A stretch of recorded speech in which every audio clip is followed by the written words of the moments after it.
తెలంగాణ యాక్చువల్‌గా 'మున్నూరు కాపులు' మొన్న ఒక బుక్ దొరికింది. అది ఎప్పుడు అంటే స్వాతంత్రం రాకముందు ప్రింట్ చేసిన పుస్తకం అది. హ్మ్. మన హైదరాబాద్‌లో జాతీయ సభలు జరిగాయి 'మున్నూరు కాపు సభలు' బొజ్జ నరసింహులు గారి ఆధ్వర్యంలో. దానికి మహారాష్ట్ర నుంచి మొదటి ముఖ్యమంత్రి కూడా దానికి అటెండ్ అయ్యారు.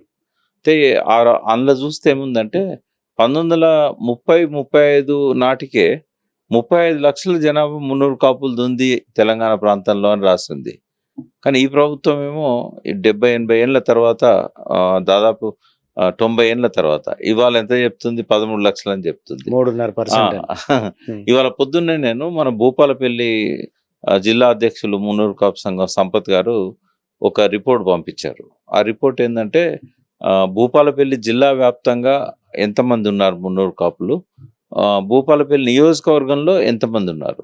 అంటే ఒక్క నియోజకవర్గం వరకు చూస్తేనే మనకు 48,000, 49,000 జనాభా ఉంది. ఆ జిల్లా వ్యాప్తంగా చూసినప్పుడు 70,000 దాకా ఉన్నారు. అంటే ఒక్క నియోజకవర్గంలో సరే జనాభా 49 అంటే ఓటర్స్ ఒక 30,000 మంది ఈజీగా ఉంటారు. అవును. అట్లాంటి నియోజకవర్గాలు ఒక 40, 50 దాకా ఉన్నాయి. అంటే ఎందుకు అట్లా తక్కువ చేసి చూపెట్టారు? కొన్ని నియోజకవర్గాల్లో 70,000 మంది ఓటర్స్ ఉన్నారు, 50,000 మంది ఓటర్స్ ఉన్నారు. అయితే సంఖ్యను మాత్రం చాలా తక్కువ చేసి చూపెట్టారు.